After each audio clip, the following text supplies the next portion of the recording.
A dirty black dog like you. Just looking at you makes my skin crawl.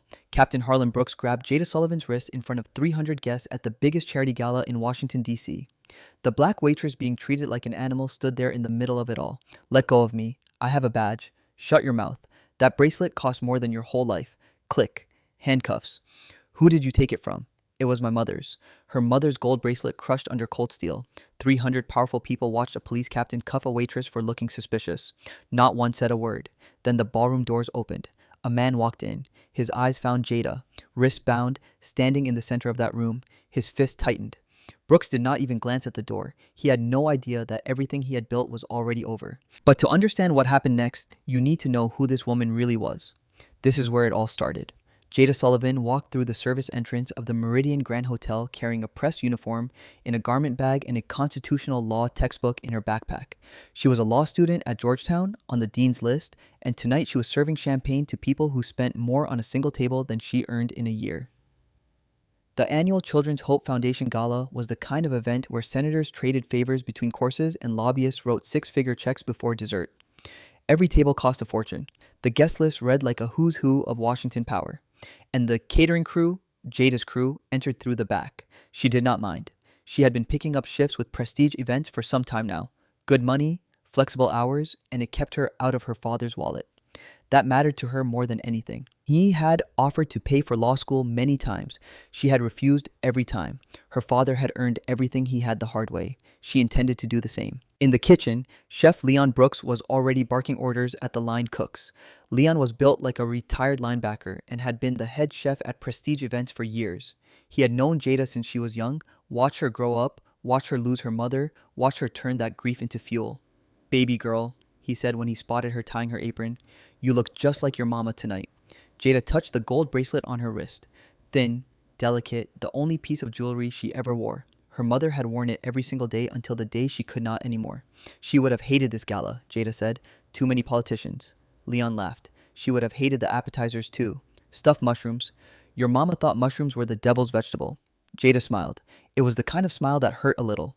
The kind that comes from remembering someone who should still be here. Her phone buzzed in her apron pocket.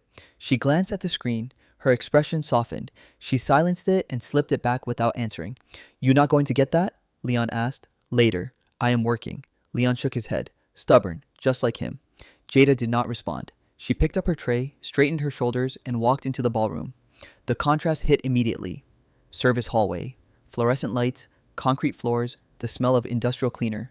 Ballroom, crystal chandeliers, gold-trimmed columns, a high ceiling draped in silk banners. Women in gowns that cost more than a semester's tuition. Men in tuxedos with watches worth more than Jada's car. She moved through the room the way she always did. Invisible, efficient, professional. A tray of champagne flutes balanced on her left hand, and a polite smile for every guest. Eye contact with no one. That was the trick to this job. You serve, you disappear. You do not exist unless someone needs a refill. Jada was good at it. Maybe too good. Lila Whitfield, the gala's event coordinator, rushed past with a clipboard and a look of permanent panic. She stopped briefly to adjust a centerpiece on the VIP table near the stage. The table was empty. A gold placard sat in the center. Keynote speaker. Lila checked her phone again and moved on. The empty table sat there like a held breath. Nobody noticed it? Not yet. Captain Harlan Brooks walked into the ballroom like he owned the building. He was broad-shouldered, dress uniform, pressed sharp enough to cut paper. He shook hands with a congressman near the entrance, clapped a deputy chief on the back, laughed at a joke that probably was not funny. Brooks loved these galas, not for the cause, not for the food. He loved them because in this room he was not just a cop. He was the authority, the gatekeeper, the mall who decided who belonged and who did not. He positioned himself near the main entrance and scanned the crowd. His eyes moved from face to face, table to table, not looking for threats, looking for something else. He found it quickly. Jada carrying a tray across the dance floor, black uniform, gold bracelet, moving with quiet confidence through a sea of white gowns and white faces. Brooks's eyes locked on her. He tracked her across the room the way a dog tracks a rabbit. Something tightened in his jaw. He leaned toward his partner, Officer Bryce Calloway. Calloway was new to the division, still believed the badge meant something pure. "That one," Brooks said. "The girl with the tray. Keep your eyes on her." Calloway looked at Jada. He saw a woman doing her job. "She is catering staff captain. I know what she is. Just watch her." Calloway's jaw tightened. He said nothing, but something cold settled in his stomach. He had heard Brooks talk like this before. about the parking attendant at the governor's reception, about the coat check girl at the opera fundraiser. Always the same tone, always the same target.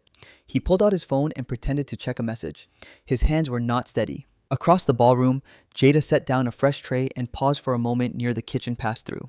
Leon caught her eye through the window and gave her a thumbs up. She gave him a small nod back. Then her phone buzzed again.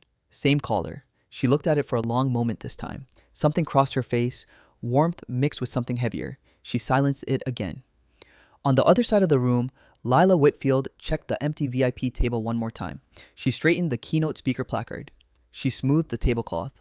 She looked across the ballroom at Jada Sullivan carrying champagne through a crowd that did not see her. Lila did not know it yet, but she was looking at the keynote speaker's daughter, and the night was just getting started. It started with a credential check. That was all it took. Jada was serving champagne to a cluster of donors near table 4. She poured with her right hand, balanced the tray with her left, smiled when smiled at, disappeared when not needed.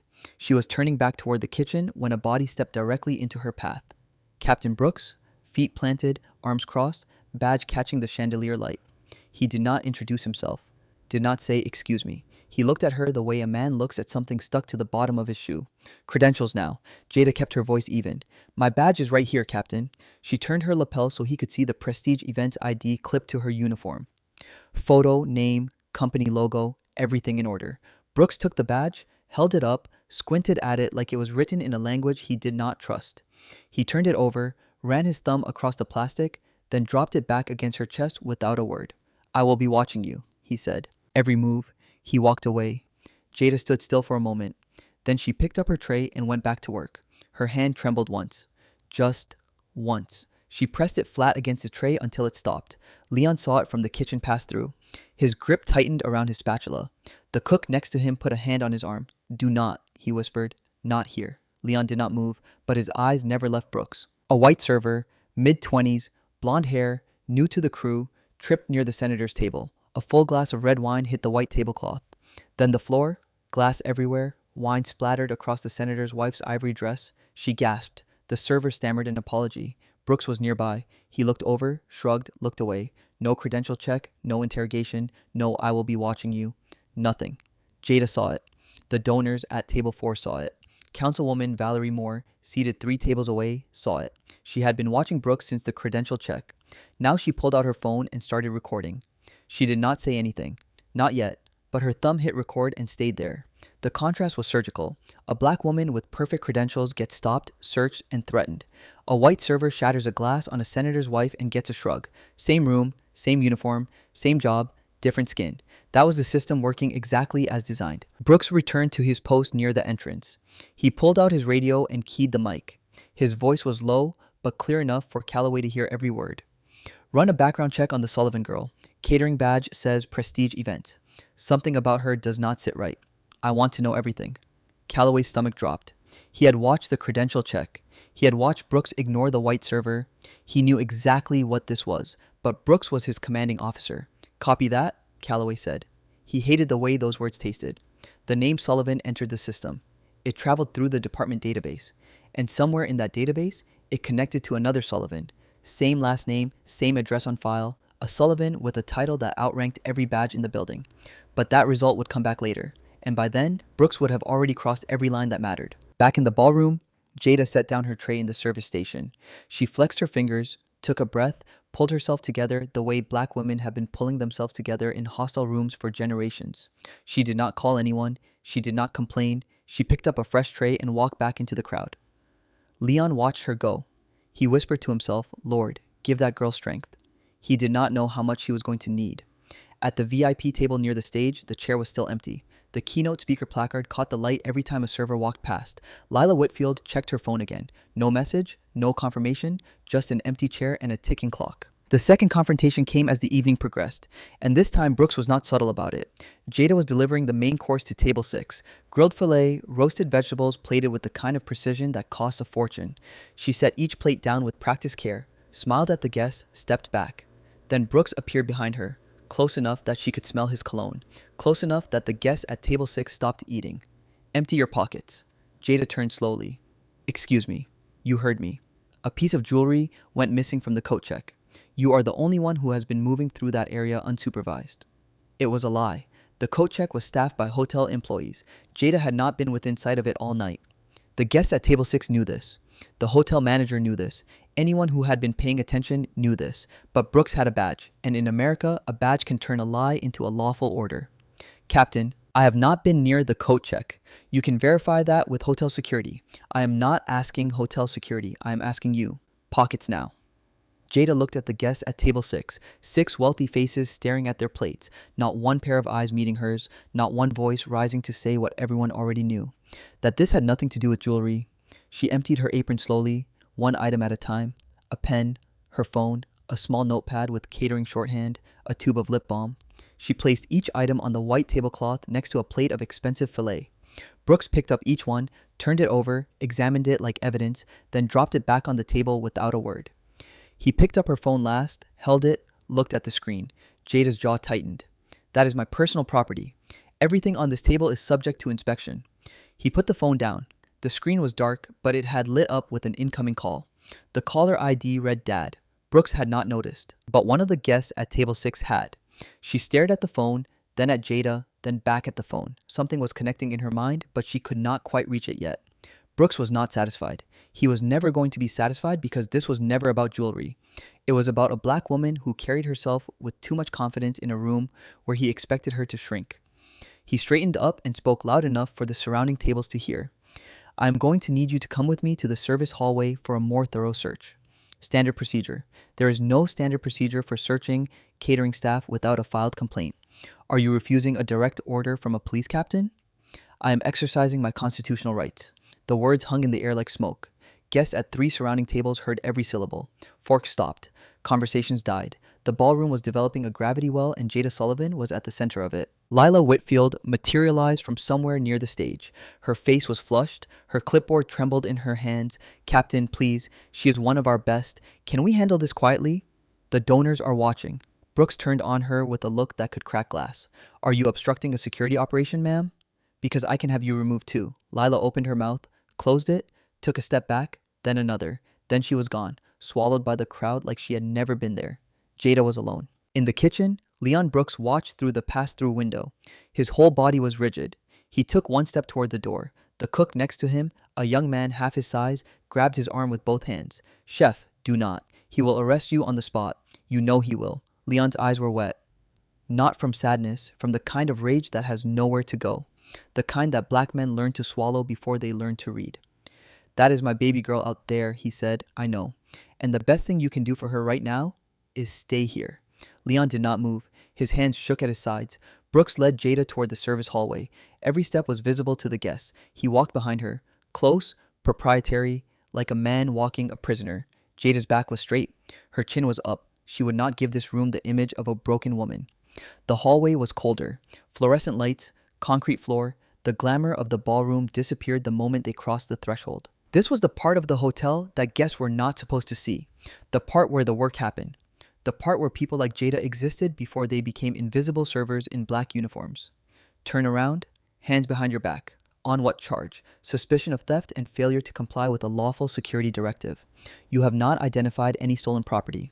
You have not filed an incident report. You have not contacted hotel security to confirm the alleged theft. Captain, I am a law student. I know what probable cause requires. And this is not it. For the first time all night, something flickered in Brooks's eyes. Not doubt, not guilt. Annoyance. The kind of annoyance a man feels when the person he is trying to break will not break. You can file a complaint later. Right now, you are being detained. Click. The handcuffs closed around her wrists, cold steel against warm skin. The left cuff pressed directly against her mother's gold bracelet. The metal bit into the delicate chain. Jada's eyes closed for 1 second. Just one. When they opened, they were clear. From the hallway entrance, a voice rang out. Not a whisper, not a murmur, a declaration. Thank goodness someone is finally taking security seriously. Margaret Prescott, pearl necklace, designer dress, founding donor of the Children's Hope Foundation. She stood at the hallway entrance with a champagne glass in her hand and a smile on her face, performing for the small crowd that had gathered to watch. Several guests nodded along. A few others looked away in shame. The crowd was splitting, and the ones who stayed silent were just as guilty as the ones who spoke. Jada said nothing. She stood with her hands behind her back, cuffed in a service hallway, and she looked at Margaret Prescott with an expression that would haunt that woman for the rest of her life. Not anger, not hatred. Recognition. As if Jada had seen that face many times before on many different women in many different rooms. Then three things happened in rapid succession. First, Officer Bryce Calloway stepped away from Brooks and walked to the far end of the hallway. He pulled out his phone. His fingers were shaking so badly he misdialed twice before getting through. When the line connected, he whispered four words. Sir, you need to come. Second, outside the hotel, a black SUV with tinted windows pulled up to the main entrance. No sirens, no lights. The driver stepped out and opened the rear door. A man in a dark suit stepped onto the sidewalk. He buttoned his jacket once, adjusted his lapel pin, then he walked toward the entrance with the kind of stride that clears a path without asking. Third, Lila Whitfield, standing near the ballroom stage, looked down at her event program. Her eyes moved from the empty VIP table to the hallway where Jada was handcuffed. Her lips moved as she read the keynote speaker's name. Then she read it again. Then her face turned pale. She looked at the hallway. She looked at the program. She connected the two pieces of information that every person in this building had missed. The keynote speaker's last name was Sullivan. The handcuffed waitress's last name was Sullivan. Lila's clipboard hit the floor. On Jada's phone, still sitting on the table at Station 6 where Brooks had left it after inspection, the screen lit up one more time. Dad missed call. The clock was down to moments now, and Captain Harlan Brooks, standing in a service hallway with his hand on a pair of handcuffs he should never have touched, had no idea what was coming. He was about to find out. The ballroom doors were pulled open by hotel staff with the kind of deliberate formality reserved for heads of state. Two men in suits stepped through first, scanning the room with trained eyes. Then the man himself entered. Commissioner Damon Sullivan. His dark suit was impeccable. His Metropolitan Police lapel pin caught the chandelier light. His shoes clicked on the marble floor with a rhythm that made people stop talking before they even knew why. He was the first black commissioner in the history of the D.C. Metropolitan Police. He had cleaned up districts. He had testified before Congress on police reform and made senators squirm in their seats. The man who every officer in the city either admired or feared. Tonight he was supposed to deliver a keynote speech about the future of community policing. Instead, he was about to discover his daughter in handcuffs. Lila Whitfield reached him first. She was shaking. Her words tumbled out in fragments. Something about a captain, a waitress, a misunderstanding, the service hallway. She could not form complete sentences. Her hands fluttered like trapped birds. Commissioner Sullivan listened. His face did not change. Not a muscle, not a twitch, but something behind his eyes shifted. A stillness that any veteran officer would recognize immediately. It was the calm before an earthquake. Where? He said. One word. That was all Lila needed. She pointed toward the service hallway. He walked. The crowd parted, not because anyone told them to, but because something in the way he moved made standing in his path feel dangerous. Guests stepped aside the way water parts for the bow of a ship. Whispers rippled outward. Phones came out. Someone near table 3 said, "That is the commissioner." Councilwoman Valerie Moore lowered her phone for the first time in some time. She had been recording since the credential check. Now she watched Damon Sullivan cross the ballroom, and her political instincts told her something historic was about to happen. She hit record again. The commissioner turned the corner into the service hallway. Two fluorescent lights buzzed overhead. The concrete floor was cold. The glamour of the ballroom vanished. And there was Jada, his baby girl, his daughter who refused his money and worked double shifts and carried her mother's bracelet like a shield against a world that never stopped testing her. She was standing with her hands behind her back, steel cuffs around her wrists. Her mother's gold bracelet, the one his wife had worn every single day for years, was pinched between metal and skin. A red mark was already forming where the chain dug into her wrist. Her uniform was still perfect. Her posture was still straight. Her eyes were dry. That is what broke him. Not the handcuffs, not the hallway. The fact that his daughter had trained herself not to cry in moments like this. That she had been in enough moments like this to develop the skill. For a moment, nothing happened. No sound except the fluorescent lights buzzing and the distant murmur of 300 people holding their breath. Father and daughter staring at each other across the hallway. Then Jada spoke. "Hi, Dad." 2 words. They landed like a grenade in a library. Brooks heard them first. His brain processed them second. His face processed them third. And that is where the show started. The blood left his cheeks in stages like someone was draining him from the inside out. His mouth opened, closed, opened again. "Dad," she said. "Dad." He turned and looked at Commissioner Sullivan for the first time. Really looked. And the recognition hit him like a freight train in slow motion.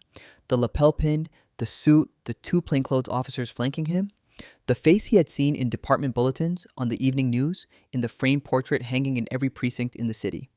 His commanding officer's commanding officer, the man who controlled every badge, every promotion, every disciplinary hearing in the entire Metropolitan Police Department.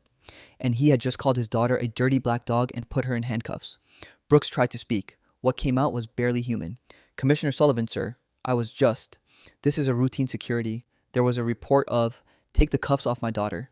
7 words spoken at a volume just above a whisper. They carried more authority than anything Brooks had ever said in his career. The word daughter detonated. It traveled from the hallway to the ballroom in seconds. Margaret Prescott's champagne glass slipped from her fingers and shattered on the marble floor. Lila Whitfield covered her mouth with both hands. A gasp moved through the crowd like a wave, growing louder as it spread. Brooks's hands were shaking so badly he could not find the key on his belt. It took him several attempts to unlock the cuffs, several attempts while the commissioner watched, several attempts while Jada stood perfectly still and let him fumble. The cuffs came off. Jada brought her hands forward slowly. She rubbed her right wrist first, then her left, the one with the bracelet. The gold chain had left an impression in her skin, a thin red line in the shape of her mother's love. She did not step toward her father. She did not collapse. She did not cry. She looked at him and held his gaze. And in that look was everything she could not say in front of these people. I am okay. I handled it. I did not call you on purpose. The system should work without a phone call to the commissioner. He understood because she was his daughter and she was exactly like him. Then Commissioner Sullivan turned to face Captain Brooks and the hallway became a courtroom. Captain, explain to me in front of every person within earshot the probable cause that justified placing handcuffs on a credentialed service worker at a charity event. Brooks swallowed. Sir, there was a report of missing jewelry from the coat check. Was there? Show me the report. Silence. Show me the victim's statement. Silence. Show me the incident number you logged before initiating a search and detention. Silence. The commissioner took one step forward. Just one, but it closed the distance between them in a way that made Brooks step backward into the wall. I have reviewed your record, Captain. Several excessive force complaints, all involving civilians of color, all buried by your division commander. That pattern ends tonight. He turned to address the crowd now packed into the hallway entrance. Phones raised, red recording lights blinking. Councilwoman Valerie Moore in the front row, steady as stone. What happened in this hallway is not an isolated incident. It is a system failure. Captain Brooks bypassed every protocol this department has built over years of reform. He conducted a search without probable cause. He fabricated a theft report to justify a detention. He physically restrained a civilian who had committed no crime, violated no law, and posed no threat. He paused, looked at Brooks, then at Jada, then at the crowd. And he did all of this to the only black server in this room, while a white server shattered a glass nearby without receiving so much as a glance. That is not security. That is profiling. And in my department, profiling is not a policy. It is a fireable offense. The silence was total. 300 people, 0 sound.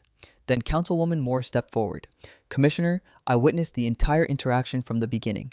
Captain Brooks conducted an unprovoked credential check on Miss Sullivan shortly after her entering the ballroom.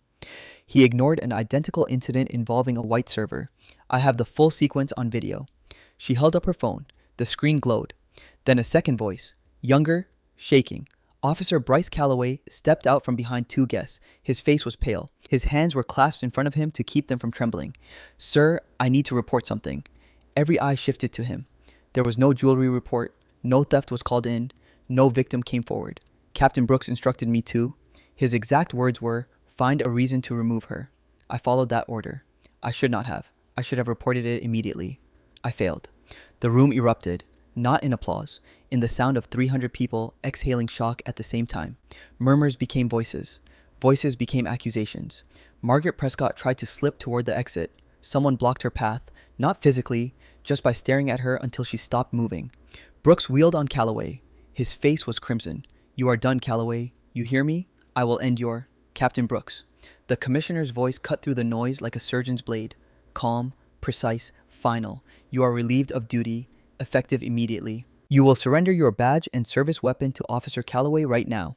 You will report to Internal Affairs tomorrow morning. Failure to appear will result in an arrest warrant. Do you understand these instructions? Brooks's hand moved to his badge. It hovered there. For his entire career, that badge had been his identity, his authority, his armor. It had let him walk into any room and decide who mattered and who did not. It had let him grab a woman's wrist and call her a dog and believe he was the one keeping order. He unclipped it. The sound was small, a tiny metallic click, barely louder than a whisper, but in that hallway, it sounded like a career hitting the floor. He placed the badge in Calloway's open palm, then his weapon. Calloway's hand closed around both. He did not look at Brooks. He could not. The commissioner turned to Jada. The courtroom dissolved. The crowd disappeared. The camera stopped mattering. It was just a father looking at his daughter. Are you hurt? No, sir.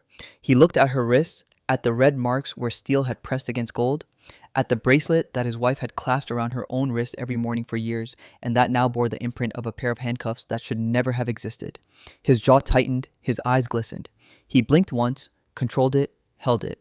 You handled that with more grace than most officers I have ever commanded. She almost smiled. The almost was the whole story, because a full smile would have meant this was over. And it was not over. It would never be fully over. But this moment right here was a start. I learned from the best, she said. The applause began at the back of the hallway. One person, then 5, then 50, then every person in earshot.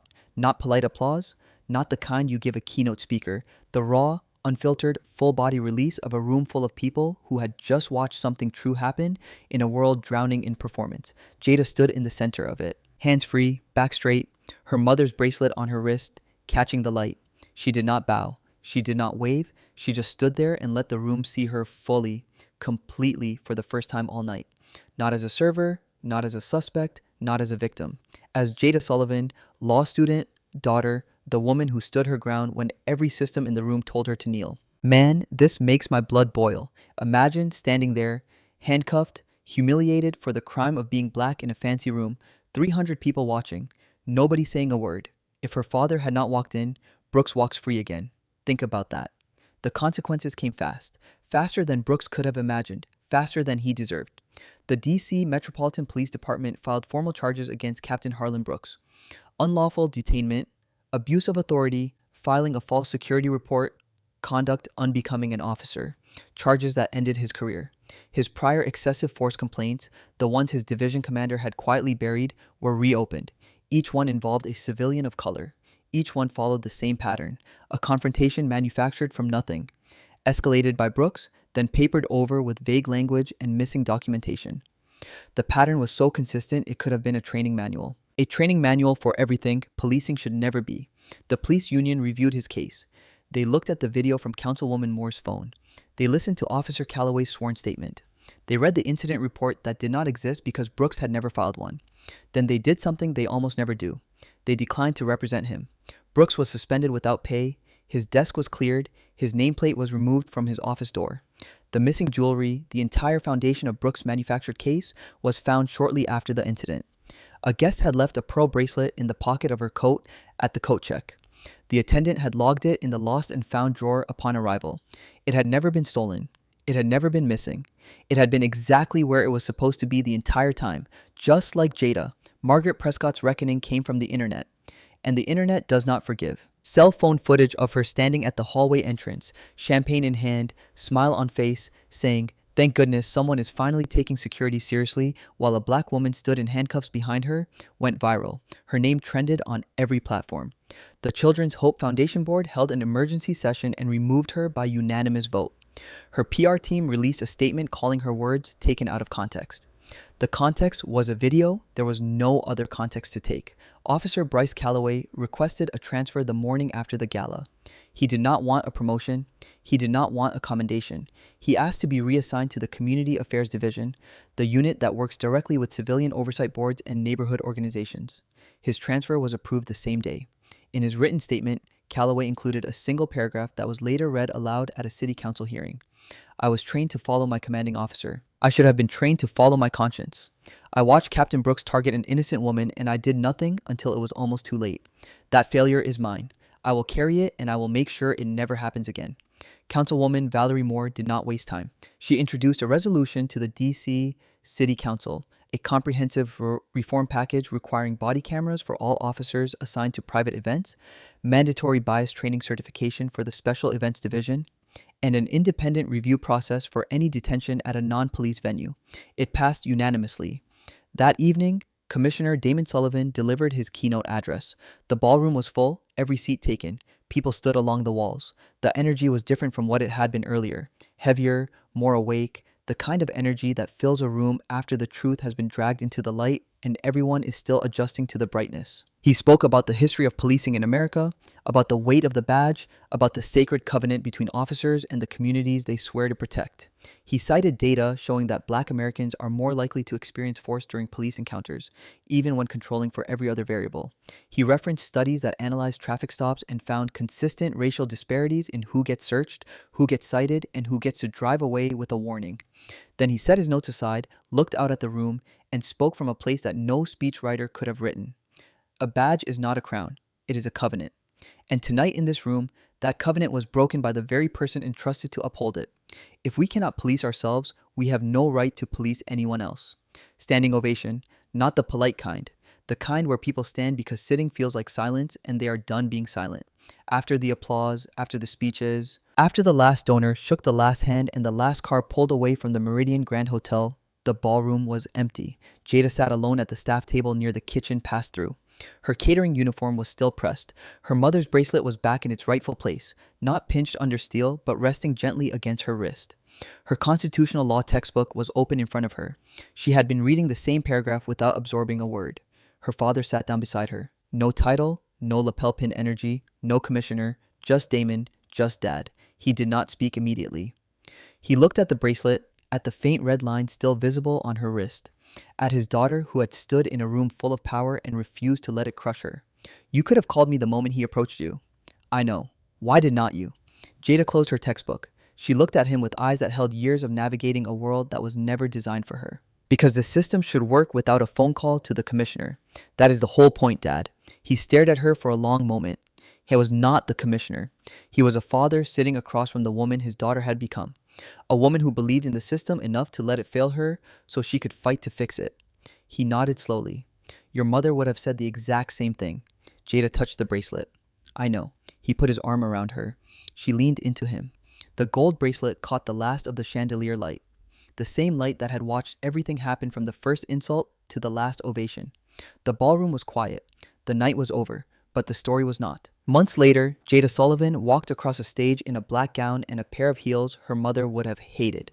She passed the bar exam on her first attempt, top of her class. Georgetown Law handed her a diploma, and the next morning she accepted a position at a respected civil rights law firm in Washington, D.C., their specialty, police accountability. Her first case file landed on her desk before she had finished unpacking her office. A black teenager detained at a shopping mall for looking like he was about to steal something. No evidence, no charges, no incident report. Just a security guard with a hunch and a pair of handcuffs. Jada read the file. She closed it. She opened it again. She knew this story. She had lived this story. She picked up the phone and called the boy's mother. Officer Bryce Calloway stood before the D.C. City Council on a morning. The chamber was full. Councilwoman Moore sat at the center of the panel. Camera crews lined the back wall. Calloway testified in support of the resolution the councilwoman had introduced after the gala. He described in clinical detail how Captain Brooks had instructed him to find a reason to remove Jada Sullivan. He explained the pressure of rank, the fear of retaliation, the silence that becomes complicity when good officers choose comfort over conscience. When he finished, Moore asked him one question. Officer Calloway, if you could go back to that night, what would you do differently? He did not hesitate. I would have spoken up the moment he told me to watch her. Not after the handcuffs, not after the phone call, the moment I knew it was wrong, because that is when it mattered. Everything after that was just damage control.